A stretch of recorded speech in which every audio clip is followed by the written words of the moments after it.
Bom dia, meu nome é Raí, eu sou pneumologista pediátrico da Unifesp e vou falar para vocês de dois dos temas mais comuns na pediatria e na pneumologia pediátrica, que é o lactente sibilante, também conhecido como bebê cheador, né, e a bronquiolite.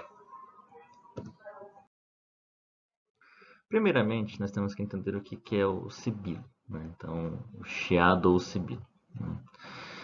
A questão é que, muitas vezes, os pais podem chegar com a queixa de chiado no peito, né? Então, tudo pode ser chiado, desde obstrução de via aérea alta, estridor, ou mesmo o verdadeiro sibilo, né? Que é o que a gente realmente considera como sendo o chiado, tá?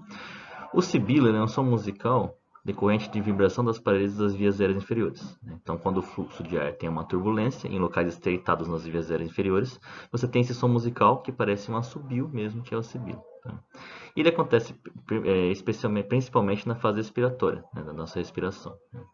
Então, tem todos os mecanismos que são responsáveis por que isso aconteça principalmente na fase expiratória, mas também pode ocorrer na fase inspiratória. Então, aqui, nessa figura, nós conseguimos ver vários pontos nas vias aéreas superiores, na quais podemos ter obstruções por diferentes motivos, né? Então, por exemplo, infecção de vias aéreas superiores, uma rinite, uma hipertrofia de adenoides, que podem dar ruídos semelhantes a roncos, né, que podem ser em uso respiratórios.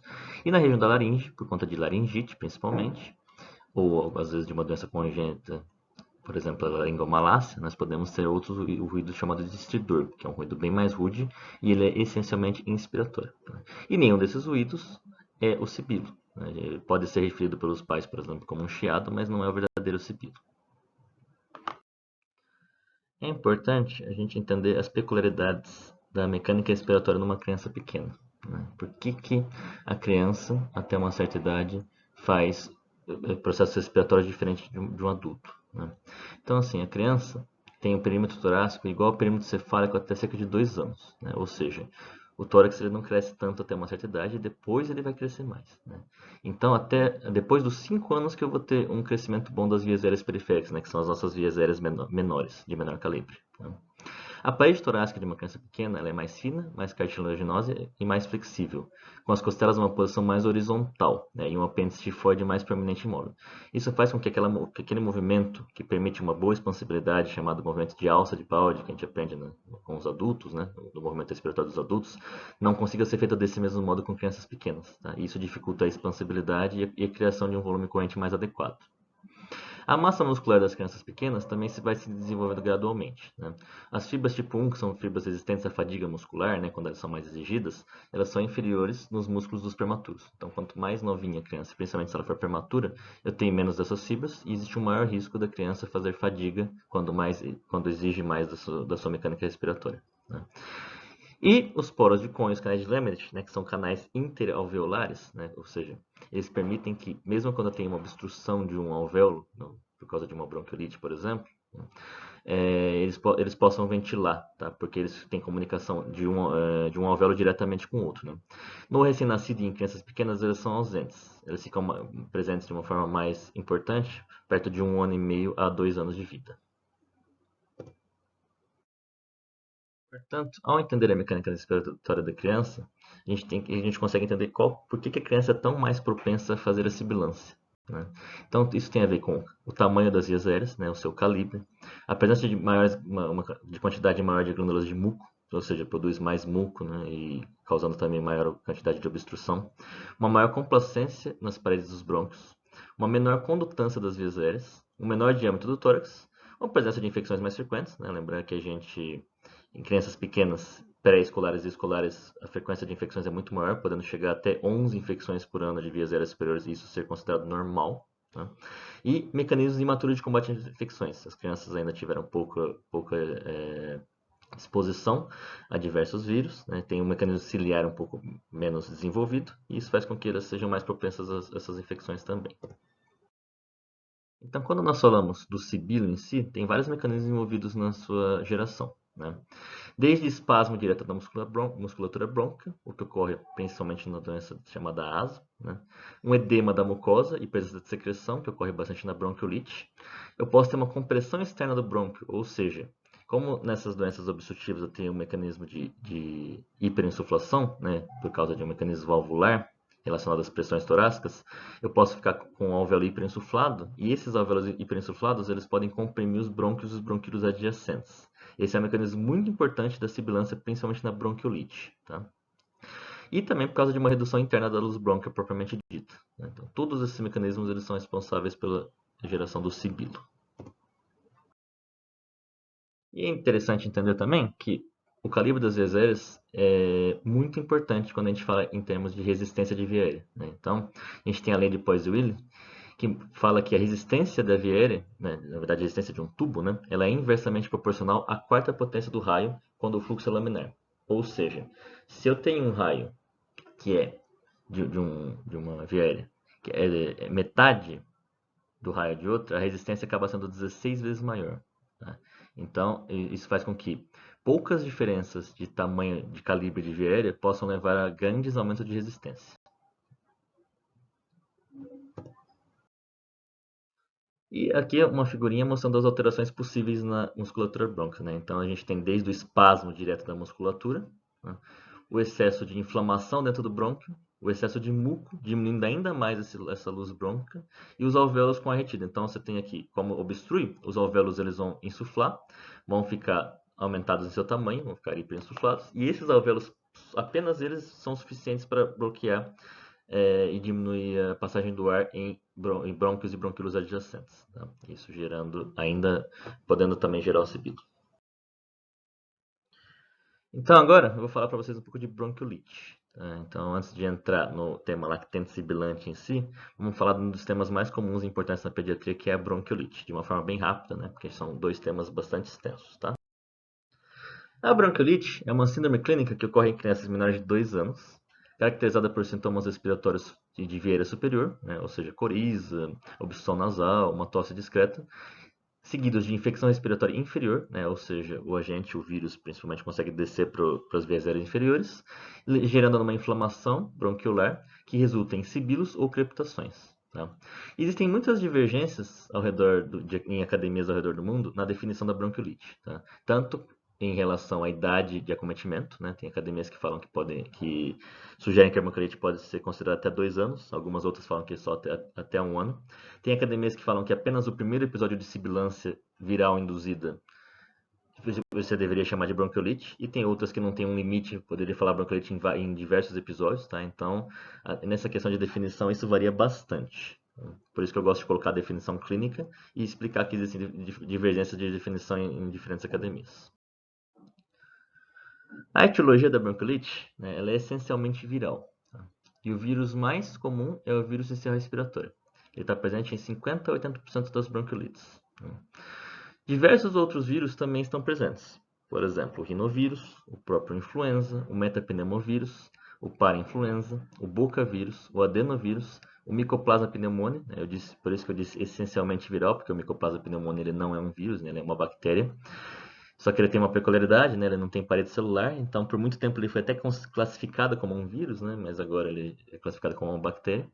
E o coronavírus. Lembrar que a gente não tem, a gente já tem relatos sim de bronquiolite pelo SARS-CoV-2, né? Mas também já existiam vários outros, quatro subtipos de coronavírus que já estavam na comunidade e eram muito comuns causadores de infecção de vias aéreas altas em crianças, né? E também causadores de bronquiolite. Tá? Então a gente já tem o coronavírus aí, os outros subtipos há bastante tempo aí, como causador de IVAs e de bronquiolite. Não, assim, cada vírus pode ter algumas peculiaridades, mas a gente não tem grandes divisões de bronquiolite por vírus específico, né? Então, em geral, a gente considera o quadro clínico da bronquiolite como sendo semelhante, independente do vírus que seja o responsável, tá?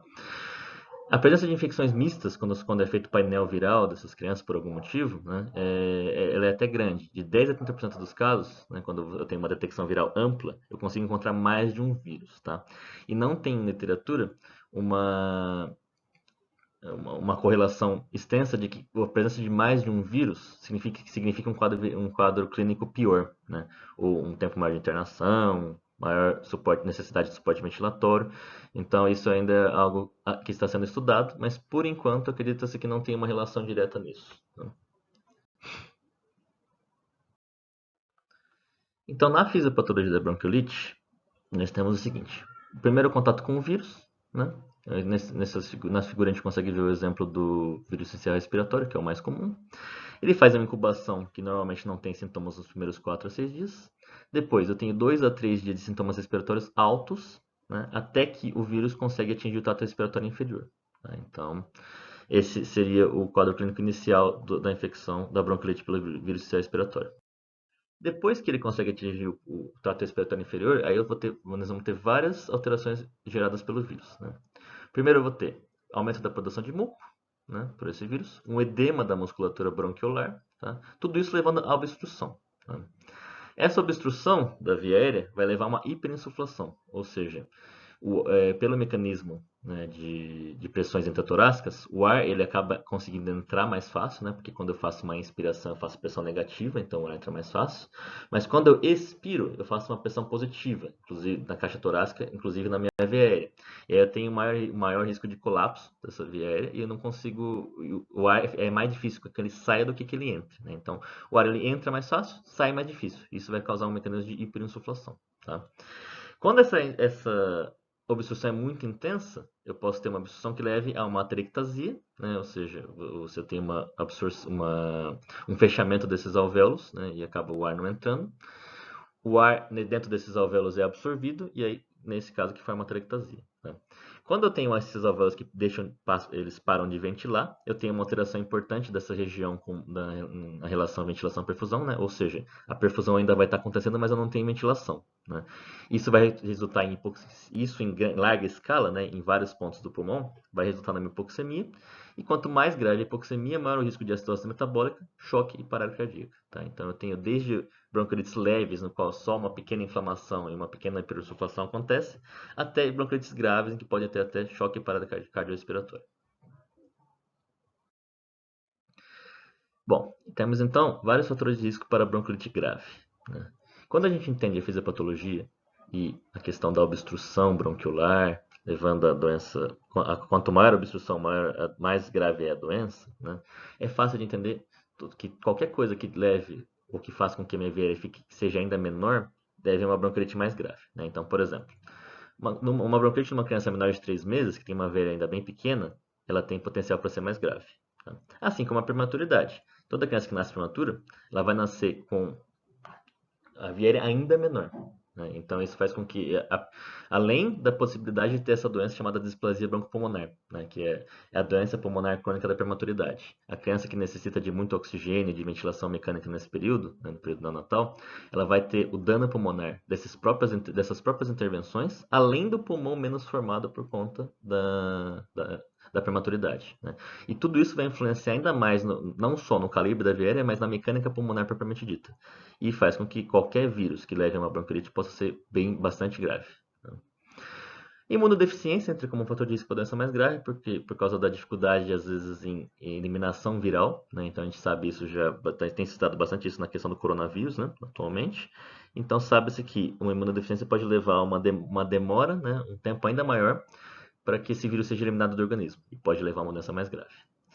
Síndromes genéticas que cursam com outras alterações também podem ser responsáveis por bronquiolites mais graves. Né? A fibrose cística, no qual a criança tem um muco mais espesso, e pela possibilidade de co-infecção bacteriana pode levar a uma doença mais grave. E a síndrome de Down, que tem toda a questão da língua grande, da face mais achatada, né, e da hipotonia, que levam a ainda maior obstrução de via aérea, né, e uma dificuldade respiratória também resultante da hipotonia presente nessas crianças. Né? Então, é uma criança que pode sofrer bastante com bronquiolites em idades precoces. Tá? Outro fator de risco para a doença mais grave é a cardiopatia congênita, em geral as que tenham repercussão hemodinâmica, ou seja, as que tenham hiperfluxo pulmonar, né? Então, por exemplo, CIA e CIV, né? Comunicação interatrial e interventricular, que são basicamente um buraquinho no coração que faz com que o sangue que esteja do lado esquerdo do coração volte para o lado direito e faça com que o fluxo pulmonar seja muito mais alto. Né? Esse fluxo pulmonar mais alto pode levar a um pulmão mais congesto e uma dificuldade maior de lidar com a bronquiolite propriamente dito, já que eu também tenho bastante alteração vascular na bronquiolite. Tá? E o fumo passivo durante a gestação. Né? A gente sabe que as crianças já é sabido, né, que as crianças que têm exposição a fumo na gestação nascem com uma via menor. Né? Então, se elas nascem com uma via menor, vai entrar em tudo aquilo que a gente já discutiu. Quanto à prevenção, né, da bronquiolite, a gente tem as prevenções gerais, que eu não vou ficar me atendo aqui, né, que incluem basicamente higiene, isolamento, distanciamento, que a gente sabe muito bem, né, e temos a prevenção específica, que é o palivizumab. O palivizumab é um anticorpo monoclonal humano contra uma das proteínas do vírus sistema respiratório, que é a F, que é de fusão, tá? Ou seja, ele é apenas contra o vírus sistema respiratório, ele não se aplica a outros vírus, tá? Ele é sendo um anticorpo monoclonal, ele é caro, então a gente tem que ter indicações específicas para o seu uso, né? E essas indicações são, segundo a Sociedade Brasileira de Pediatria e a Associação Americana de Pediatria, né? A gente divide em dois grandes grupos, então. Uma é das crianças que recebem só no primeiro ano, tá? Então, nas crianças que recebem só no primeiro ano, estão inclusas as crianças que tenham nascido com menos de 29 semanas, ou seja, até 28 semanas e 6 dias, ou seja, só as prematuras, tá? Então, é uma prematuridade bastante importante, né? Então, por exemplo, prematuros de 32, 33 semanas não tem indicação de receber porque o risco não é tão grande, tá? Então, seriam só essas prematuras menores de 29 semanas. E tem dois grupos de crianças que têm indicação de receber durante os 2 primeiros anos, tá?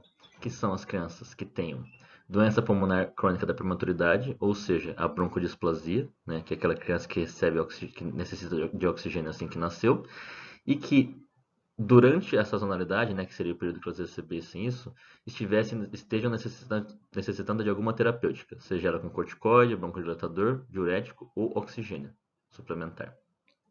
E o outro grupo que também tem indicação de receber nos primeiros 2 anos são as crianças com cardiopatia congênita com repercussão hemodinâmica. Como, por exemplo, eu falei da CIA, da CIV, né? Que tem hipertensão pulmonar grave ou necessidade de algum remédio para tratar a insuficiência cardíaca, né? Ou seja, nesses dois grupos, se as crianças estão tratando no momento da sazonalidade, elas podem receber tanto no primeiro quanto no segundo ano de vida, tá? Se a criança for só prematura menor de 29 semanas, ela vai receber só no primeiro ano de vida.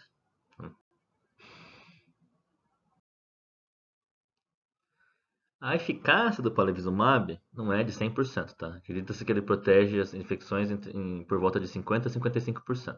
Mas também se acredita que as crianças que recebem palivizumab, né, elas têm desfechos melhores, menos tempo de internação, menos intubação, tá? Então essa que acaba sendo a importância do palivizumab para essas crianças de risco, tá? E como é que a gente aplica? A gente aplica uma dose de 15 miligramas por quilo intramuscular uma vez ao mês, no máximo de 5 doses. E o ideal é começar um mês antes do início da sazonalidade do vírus social respiratório em cada região, né? Então a gente vê nessa tabelinha que as regiões têm momentos diferentes de início de sazonalidade, né? E aí o ideal é começar sempre um mês antes. Quanto ao diagnóstico da bronquiolite viral aguda, então é o diagnóstico essencialmente clínico, né? Nos primeiros 2 a 3 dias a gente tem os sintomas gerais de infecção de vias aéreas superiores, e na evolução desse quadro você começa a ter tosse, dificuldade respiratória, aumento da frequência respiratória, o chiado, né, que é o objeto da nossa principal discussão, né, preferencialmente o sibilo, e redução da ingesta alimentar, tá? O diagnóstico é baseado basicamente nesses sinais e nos sintomas da doença, não tendo indicação de teste específico de detecção viral, tá? Quando é possível, quando a gente consegue fazer, principalmente a detecção do vírus respiratório, é bastante interessante. Porém, eu não preciso disso para fazer o diagnóstico de bronquiolite, tá? No exame físico de uma criança com bronquiolite, em geral, a gente ouve sibilos inspiratórios, e principalmente expiratórios, né, por causa daquele mecanismo que a gente já discutiu. Um tempo expiratório prolongado, ou seja, a criança tem uma inspiração relativamente mais fácil e uma expiração mais difícil, para aquele mecanismo das pressões torácicas que a gente já discutiu, né? A criança tem uma taquipneia, né, aumento da frequência respiratória, e os sinais de desconforto respiratório, que vão do mais leve para o mais intenso. A gente tem primeiro a tiragem subdiafragmática, né, que é aquela puxadinha embaixo da costela, a tiragem intercostal, a retração de fúrcula, que é quando a criança ela puxa aqui na região abaixo do pescoço na fúrcula, né, puxa bastante para dentro, e um dos mais graves de sinais de desconforto respiratório é o batimento de asa nasal, né, quando a narina fica abrindo e fechando de tanto esforço, tá? A criança, em casos mais graves, né, de dificuldade respiratória, pode ter a cianose, né, e uma posição que a gente chama de sniffing, que é quando a criança levanta e estende o pescoço como se estivesse buscando o ar de tanta dificuldade que ela tem, tá? Na radiografia de tórax, que é um exame subsidiário, né, a gente consegue encontrar hiperinsuflação, né, ou seja, o pulmão bastante insuflado, bastante preto e chegando até bem próximo das costelas. uma retificação dos arcos costais, né? Ou seja, esses arcos costais bastante horizontalizados, que a gente consegue ver bem nessa figura. E nessa figura não tem, mas podemos ter a presença de aterectasias também, tá? A presença de consolidações não é o frequente na bronquiolite, tá? A consolidação sugere mais uma etiologia bacteriana de pneumonia, né? E não de bronquiolite.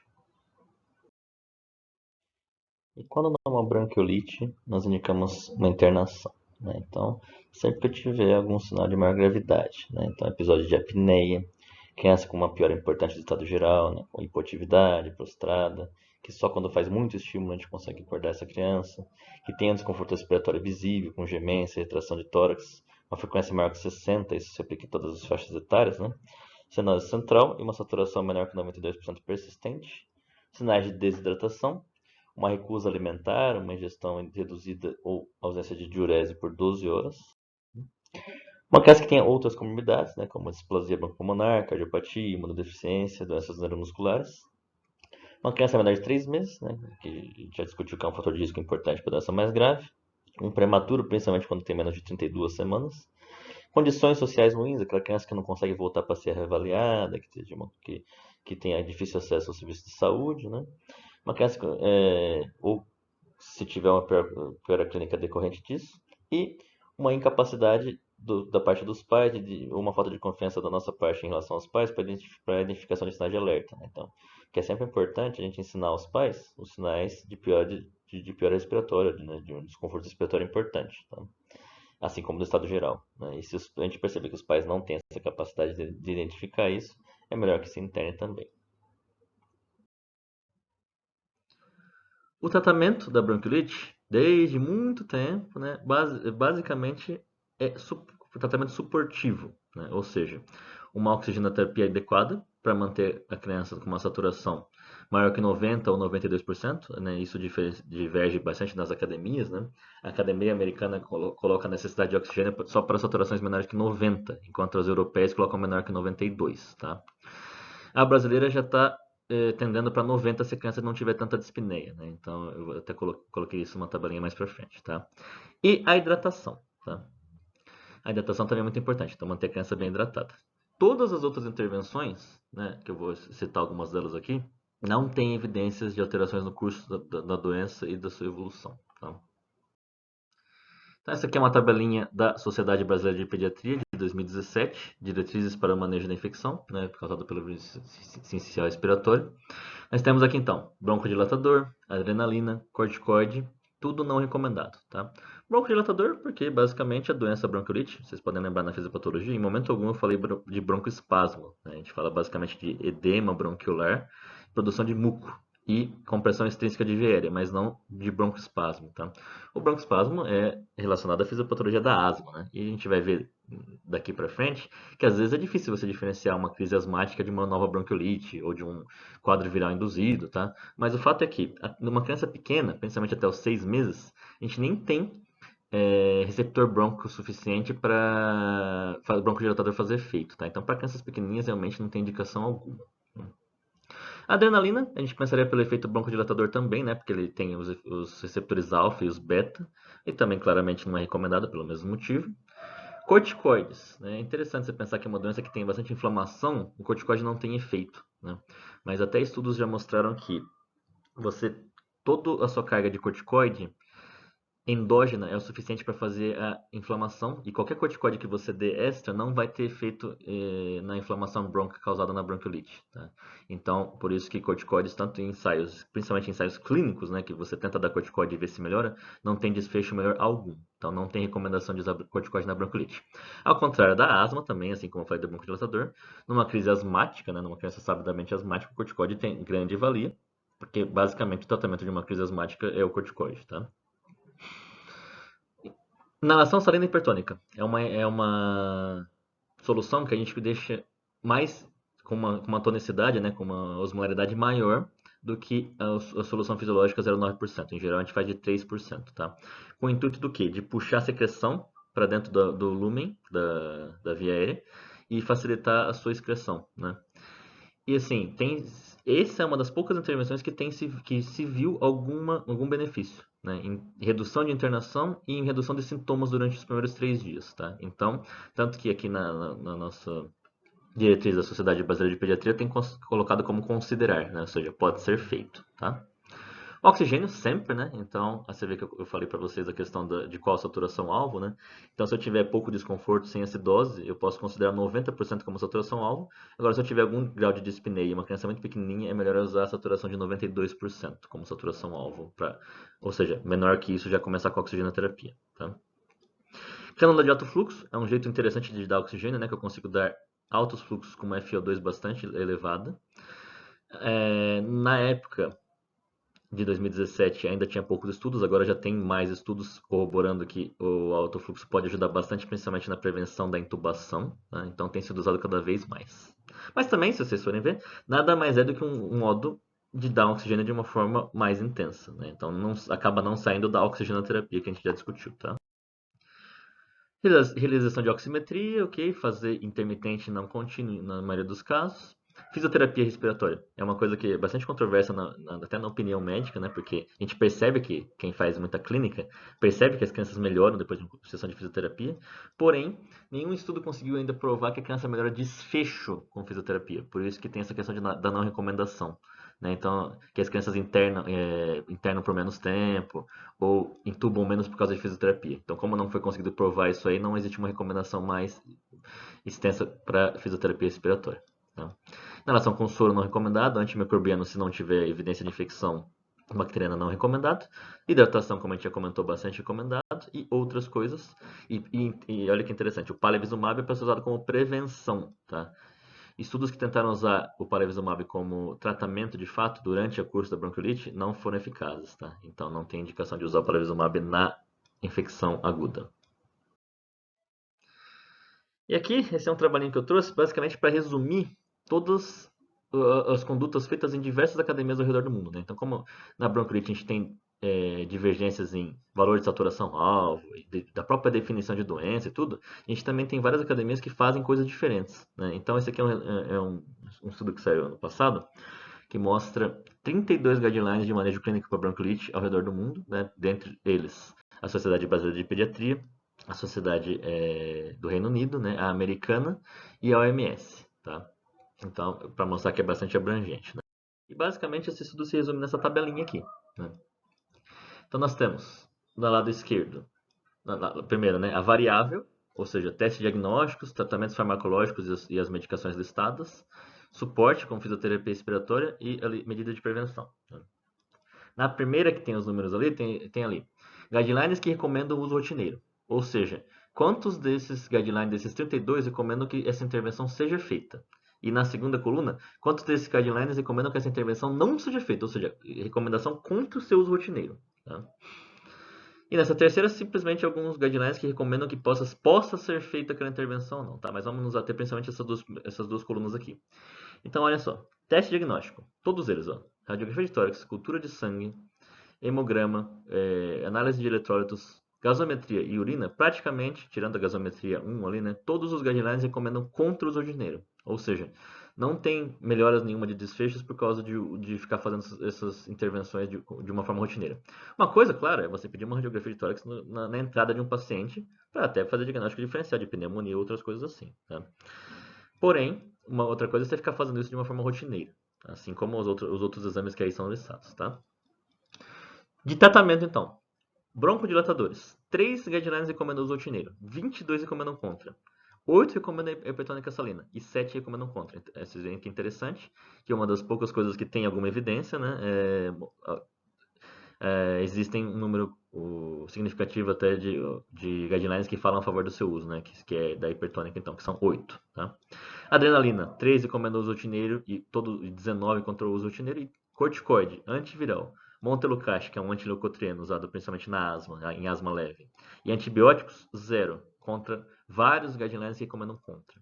Né? Então a gente percebe aí que praticamente nenhuma dessas intervenções é usada de forma significativa, tá? Realmente porque elas não têm evidência de melhora.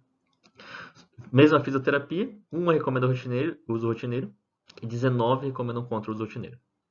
E aí as de prevenção, vários os que falam a favor estão ali e vários não falam nada relacionado a isso, tá? Então vocês veem que quando a gente olha quando a gente coloca um olhar amplo, pegando vários guidelines ao redor do mundo, né? Todas essas intervenções, então, broncodilatador, adrenalina, corticoide, antivirais específicos e tudo mais, eles não são recomendados. Tá? A gente pode dizer isso de uma forma mais completa quando a gente analisa um trabalho desses que olhou vários guidelines ao redor do mundo. E assim, quando a gente fala de desfechos de bronquiolite, então, normalmente é uma doença autolimitada, né? A criança tem o quadro de infecção de vias aéreas altas, o vírus desce para o pulmão, ele faz lá um pequeno estrago com os sintomas que a gente já discutiu, né? E depois de um tempo de 5 dias a uma semana, que essa criança costuma melhorar e ficar bem, tá? Só que aí, será que essa criança teve um episódio único e nunca mais vai ter nada?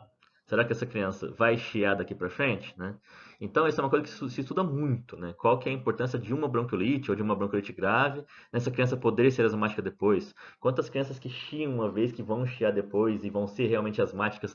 Ou se essas crianças podem ter uma, duas, três bronquiolites e aí chega depois de uma certa idade e não tem mais nada, né? Então, isso vai ser inclusive boa parte do que a gente vai discutir daqui para frente na parte de lactente sibilante, né? Então, antes de chegar nisso aí, tem esses dados interessantes, que estudos relatam que 17 a 60%, olha como a variação é grande, né? De sibilância recorrente após a internação. Então, uma criança que interna por bronquiolite pode ter de 17, que é até pouco, né? Um sexto, até um pouco mais da metade dessas crianças, dependendo do estudo, podem ter mais episódios de sibilância depois disso, tá? Ainda, se estuda muito o papel do vírus essencial respiratório e do rinovírus, né, que são dois dos vírus mais comuns na bronquiolite, como na gênese de uma possível asma ou de um bebê que vai chiar mais daí para frente, tá? Ou seja, ele sendo simplesmente um precipitante, né, de alguém que já tem uma genética determinada que possa vir a chiar mais daqui para frente. Também se estuda sobre a questão de uma bronquite mais grave poder ter uma importância nisso, né? Então, mas tudo são questionamentos, tá? Também tem a questão da teoria da higiene, né? Nós temos a nossa produção de células de linfócitos tipo TH1 e TH2, sendo que a TH2 ela que tem a ver com as alergias, né? Então, IL4, IL5, IgE e eosinófilos. Ou seja, quanto mais limpos nós ficamos e menos contatos, né, com a higiene que a gente tem hoje em dia, com germes teoricamente selvagens, mas a gente tem esse deslocamento para a produção de células TH2, né, que levariam talvez a processos alérgicos mais importantes e, consequentemente, a asma alérgica. Tá? E um desfecho raro da bronquiolite é a bronquiolite obliterante, né, que em geral tem uma relação maior com bronquiolite por adenovírus, né, e você tem uma obstrução fixa da via aérea na hora que você vai cicatrizar do processo inflamatório da bronquiolite. Né, então, e aí você acaba tendo um quadro de doença obstrutiva crônica mais importante. Tá? Então, esse último slide foi exatamente para introduzir o tema lactente sibilante de fato, né? Então, a criança tem uma... Em geral, a gente funciona desse jeito. A criança tem uma primeira bronquiolite, né? Essa primeira na verdade, uma primeira infecção viral com chiado, que aí a gente considera uma bronquiolite, né? E, posteriormente, essa criança pode chiar ou não, né? E se ela tiver outros episódios de chiado e sibilância, a gente pode chamá-la de lactente sibilante, né? Antes de falar do lactente sibilante em si, é importante a gente entender esses dados epidemiológicos, né? Que 50 a 60% dos atendimentos em pronto-socorro na pediatria são por doenças respiratórias, e eu até tinha dado o dado de 11, né? Então 9 a 10, 11 episódios de IVAs por ano são normais, tá? E 20 até metade das crianças, 20% até metade das crianças menores de 3 anos podem ter pelo menos uma crise de chiada na vida, de sibilância na vida, tá? Questão da definição, né? Até a definição, assim como na definição de bronquiolite, né, que tem bastante controvérsias e pessoas falando coisas diferentes, né? Na definição de lactente sibilante também há diferentes academias falando coisas diferentes, tá? Mas uma das definições mais aceitas na definição de lactente sibilante ou bebê chiador, né, é de 3 episódios de sibilância no período de um ano ou uma sibilância que persiste por mais de um mês. Então a criança começa a chiar, mesmo que fazendo tratamento e tudo, parece que essa sibilância fica contínua por um período maior que um mês. Né? Essa definição, obviamente, é aplicável em lactentes, né? Ou seja, crianças até 2, no máximo 3 anos. E, como eu disse, varia bastante diferente segundo diversos autores. Então, vamos lá, criança chia. Isso significa que a criança tem asma? Né? Essa é a pergunta que a gente sempre quer responder quando a gente está diante de uma criança que a gente está acompanhando. Né? A prevalência de asma em escolares gira em torno de 13%. Né? Então, 13% de todas as crianças escolares têm asma. É uma prevalência relativamente alta. Né? Então, isso varia muito de país para país. Né? Em geral, quando o país tem os países mais desenvolvidos que têm maior condição de fazer diagnóstico, essa prevalência é maior. Então, dessas crianças que chiam, né, dessas crianças que se enquadram como lactentes sibilantes, né, a gente tem principalmente três jeitos de que eles podem evoluir, né? Esse gráfico mostra isso, tá? Lá a linha preta mostra o total das crianças que chiam, né? Então a prevalência de chiado nessa idade pode girar em torno de 30% no total, né? E nós temos ali três outros fenótipos possíveis, né?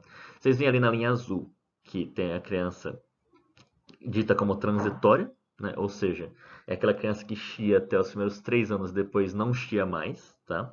Nós temos o fenótipo do não atópico, né? Que em geral está relacionado a uma asma não atópica. E nós temos ali um fenótipo relacionado ao atópico, que é um pouco mais tardio, né? A gente começa um pouco mais tarde, mas é o que prevalece com mais atopia e crises ao longo da vida. Vocês veem que essa linha verde aí chega na adolescência e ela ainda está bastante alta, né? E praticamente quase todos os responsáveis pela sibilância a partir de uma certa idade são os atópicos, tá?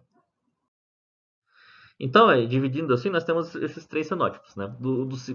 Das crianças que chiam precocemente, então costumam chiar até os 3 anos de vida, costumam ter sempre relação com vírus, tá? Então, em geral, rinovírus, vírus social respiratório ou qualquer outro vírus.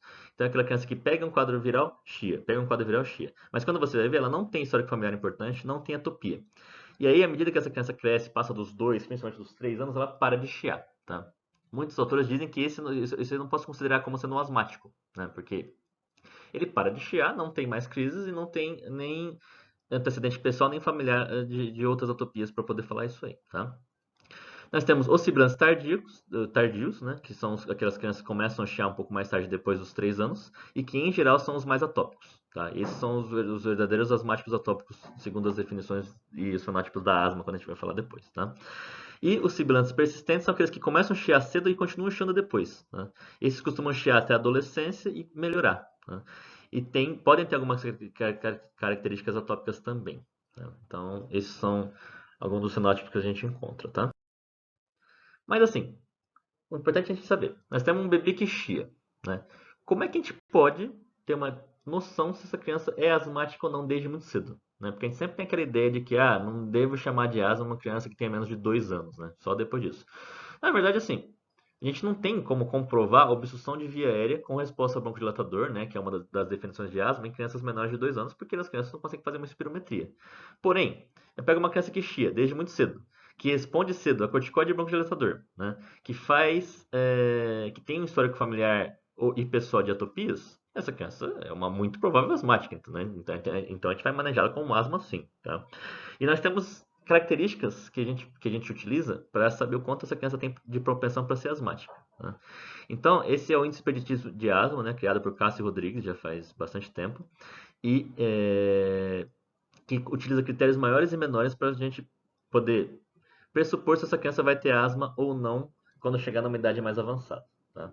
Os critérios maiores incluem asma nos pais, então pai ou mãe, não é qualquer familiar, tá? Ou um ou outro, ou os dois, né? Que entraria como critério, ou eczema, que é dermatite atópica. Tá?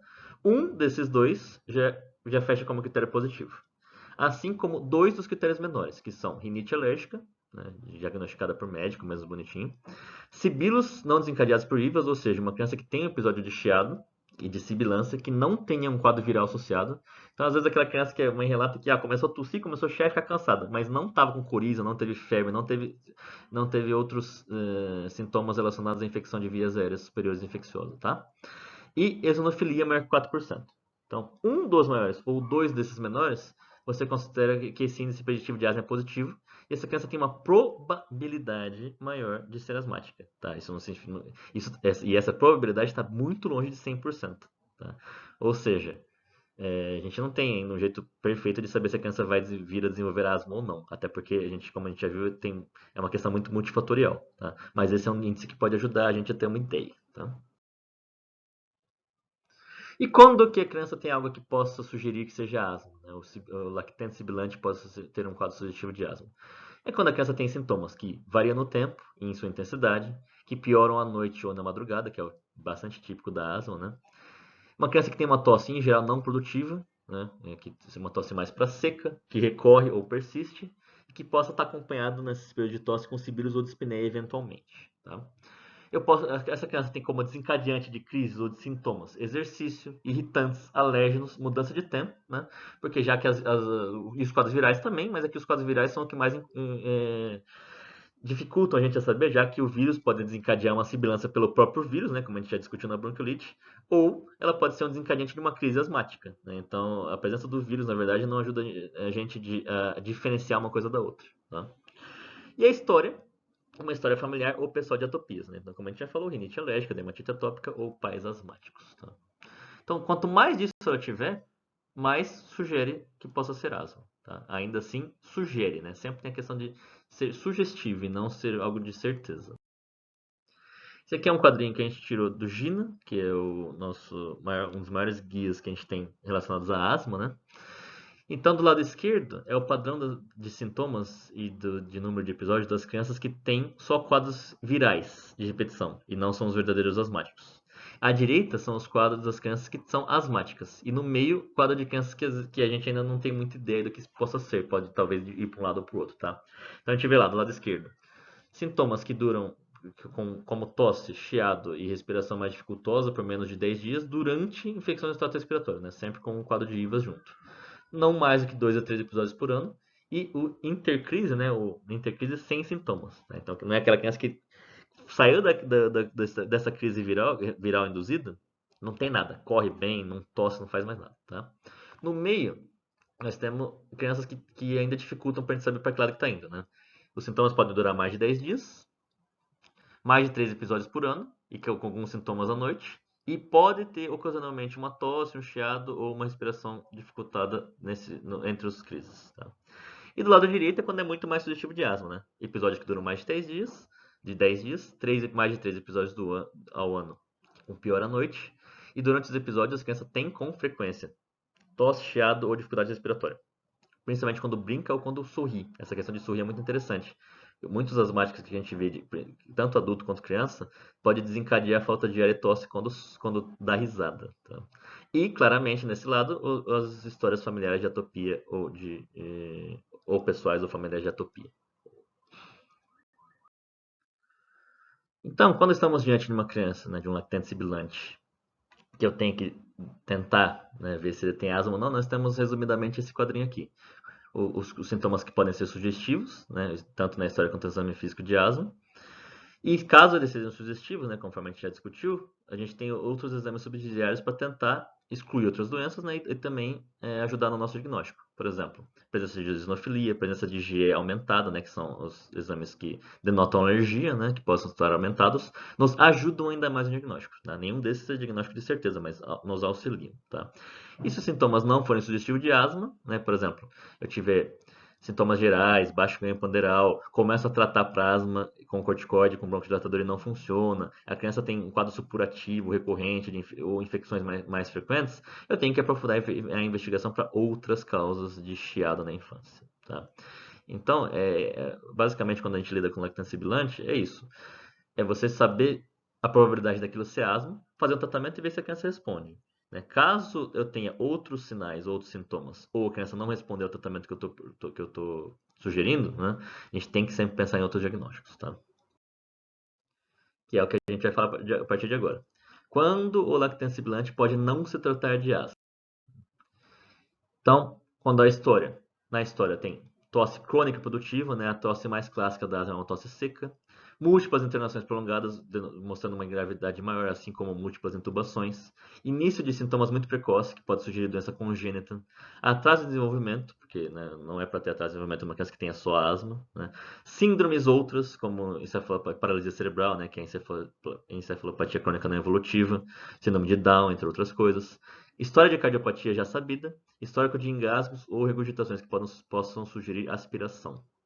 No exame físico, uma criança desnutrida, uma criança com assimetrias torácicas ou com deformidades, a ausculta localizada, né, porque a ausculta de uma bronquiolite, a ausculta de crise de chiado, de uma crise asmática, ela é uma ausculta difusa, né, não é uma ausculta localizada. Sibilo que seja inspiratório, podendo sugerir alguma obstrução fixa. Estridor, sugerindo doença laríngea.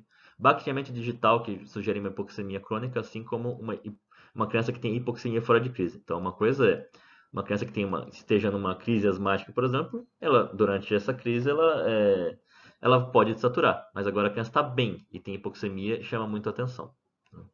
E nos exames subsidiários, a raio de tórax podendo ter assimetrias no tamanho dos pulmões, assimetrias no próprio tórax, alteração de costelas, tomografia com bronquiectasia ou padrão em mosaico, né, quando tem uma alteração de ventilação e perfusão, e uma prova de função pulmonar com uma redução muito grande do VF1 ou do CVF e que não tem resposta broncodilatador. Claro que isso se vai se aplicar principalmente a crianças maiores, né?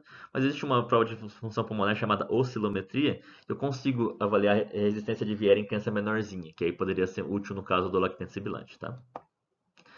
E, além de tudo isso, uma evolução disso. Então, aquela criança que não tem nada disso, né? Parece que pode ser uma asma, só uma asma mesmo, mas eu começo a tratar. E mesmo tratando, a criança continua tendo crise, continua internando, continua tendo desfechos ruins. Essa criança eu também tem que suspeitar, porque, em geral, uma criança que seja asma, que a gente começa o tratamento correto, ela tende a ter uma melhora. Tá?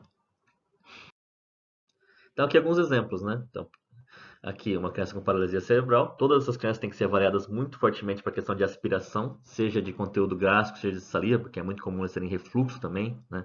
Refluxos muito importantes. E elas aspiram tanto o conteúdo gástrico quanto a própria saliva, e isso pode levar a infecções e pneumonia de repetição. Né? Criança com assimetrias torácicas importantes, como essa aqui de baixo, que está mostrando o tórax, né? Crianças com outras faces específicas, por exemplo, se a criança tem uma face adenoidiana, né? Uma olheira importante, os dentes da frente proeminentes, né? E uma criança que tenha desnutrição importante ou outras malformações relacionadas, tá bom? E dentro dessas crianças que não têm asma, né? Então quais são os outros diagnósticos possíveis para essas crianças, né? Então, na infância, o diagnóstico diferencial de sibilância, né, do lactente sibilante, inclui a displasia broncopulmonar, que é aquela doença pulmonar crônica da prematuridade, né, que é a criança que nasce prematura e que usa oxigênio há muito tempo, tá? Essa, assim, normalmente, nessa doença tem uma definição muito clara, né, que é a criança que usa oxigênio mais de 28 dias assim que nasce. Então, se a gente for ver bem, não é bem um diagnóstico diferencial, mas é um diagnóstico que acaba se sobrepondo às crianças que chiam, né? Então, às vezes eu tenho uma criança que chia pra caramba, ela também tem displasia, e aí fica aquela questão, será que ela tem asma junto com isso? Será que ela que é só problema relacionado à displasia, né? Então, acabam sendo essas questões em quem tem displasia broncopulmonar. A bronquiolite obliterante, que como eu citei no finalzinho da parte de bronquiolite, né, é um desfecho ruim de uma bronquiolite. Então, é uma criança que, na hora que vai se recuperar de uma bronquiolite, acaba tendo sequelas na região bronquiolar, obstruindo os bronquíolos de forma fixa, né, e aí acaba tendo várias crises e muitos sintomas e sinais de obstrução de via aérea, né, e podem ficar fazendo reinfecções também. Funciona quase como um DPOC em alguns casos, tá? Em geral, essas crianças têm um quadro muito, muito grave. Né? Uma criança que entuba, que fica vários dias internada, que às vezes sai até com oxigênio, e depois disso ela acaba evoluindo mal. Tá? Então, uma criança que vem bem, tem um quadro grave e acaba evoluindo mal. E o diagnóstico diferencial dessa bronquiolite obliterante com quadros de chiado recorrente não bronquiolite obliterante é através principalmente da tomografia de tórax, que a gente consegue ver o padrão em mosaico, né, de alterações de ventilação, principalmente. Né? Na verdade, a gente vê hiperinsuflação. Né? E aí esse padrão de hiperinsuflação na bronquite obliterante e presença de bronquiectasias podem mostrar que não é só um chiado recorrente simples, né? Que possa ter sido uma sequela. Tá? Em crianças que têm refluxo, importante. Então, nesse caso, eu posso ter crianças com refluxo muito importante, aquelas que vomitam e regurgitam, mas o mais comum é ter isso junto com aspiração crônica ou aguda, dando pneumonia de repetição, principalmente em crianças que têm doença neurológica. Tá? Então, naqueles neuropatas, né, que não conseguem deglutir adequadamente, engasgam e acabam aspirando. Tá? E isso pode dar chiado de repetição. Malformações, tanto do pulmão quanto do coração, né, são importantes, a gente vê isso aí, né, principalmente a questão das cardiopatias com repercussão hemodinâmica. As malformações do próprio pulmão, né, são várias que podem ser listadas. Imunodeficiências tem que entrar no diagnóstico diferencial, porque pode dar um quadro mais supurativo. A fibrose cística, né, vocês têm uma aula só disso, que vão falar bastante sobre isso, né, tem que entrar. A cinesia ciliar, que é uma doença de mau funcionamento dos cílios do corpo, acaba dando uma doença supurativa, com muita tosse produtiva, secreção e podendo dar pneumonia de repetição e sinusite de repetição. Né? Claro que tuberculose também tem que entrar, afinal, né, toda doença, uma doença que tenha tosse, que tenha cansaço, febre e tudo mais tem que entrar nesse diagnóstico diferencial. E tudo depende do raciocínio clínico, né? Ou seja, uma história bem feita, principalmente focando nesses aspectos, né? Focando nos períodos intercrise, focando na presença de atopias, na intensidade das crises, vai ajudar a gente a perceber se aquela criança que chia é só um chiado pós-viral que vai melhorar, se pode ser uma asma mais para frente, ou se pode ser alguma outra doença, que é o que a gente nunca pode deixar escapar. Então, como uma conclusão, é importante primeiro a gente diferenciar se o chiado no peito que foi referido pelos pais, né, é realmente um sibilo ou se pode ser outra causa de obstrução de viária, né, roncos altos, estridor e tudo mais, como a gente falou nos primeiros slides, tá? O primeiro episódio, existe um certo consenso, né, que o primeiro episódio de sibilância associada a um quadro de infecção de viária alta na criança menor de 2 anos é chamada de bronquiolite. Se eu posso ter mais de uma bronquiolite, se eu posso chamar bronquiolite vários episódios e tudo mais, isso já diferencia em vários consensos. Mas o primeiro episódio é sempre a bronquiolite. E aí a recorrência desses episódios de chiado que vai fazer com que eu chame a criança de um lactente sibilante, né, de um bebê chiador. Tá? E aí, quando a gente classifica a criança no bebê chiador, a gente nunca pode estar satisfeito com esse diagnóstico. Né? Então, fazer, o que a criança tem? Ele é um lactente sibilante. Ponto. Na verdade, quando você fala que é um lactente sibilante, você só está falando que ele é um bebê que chia. Mas a gente não está a gente não está diferenciando um possível diagnóstico que ele tenha. Seja ele de asma, seja ele de um chiador pós-viral recorrente, que vai melhorar com os 3 anos, seja ele principalmente, né, que seria essa classificação, uma criança que tenha outro diagnóstico, que é o que mais vai ter, onde vai ter a maior importância da nossa investigação intensiva, né? Então, o diagnóstico mais comum da sibilância recorrente, do lactente sibilante, é a asma, né? Porém, existem muitas características que possam chamar a atenção para um diagnóstico diferencial, que a gente tem que tentar pegar o mais rápido possível, que podem ser elucidadas tanto na anamnese, no exame físico, nos exames subsidiários e, principalmente, e também na ausência de resposta ao tratamento para asma, né? Ou seja, a gente trata para asma e como se fosse asma, não melhora. E esse diagnóstico a gente não pode deixar escapar nunca. Tá? Então, quando chama a atenção, a gente tem que perceber que alguma coisa está errada e que pode ser outro diagnóstico que não asma. Né? Ou seja, nem tudo que chia é asma.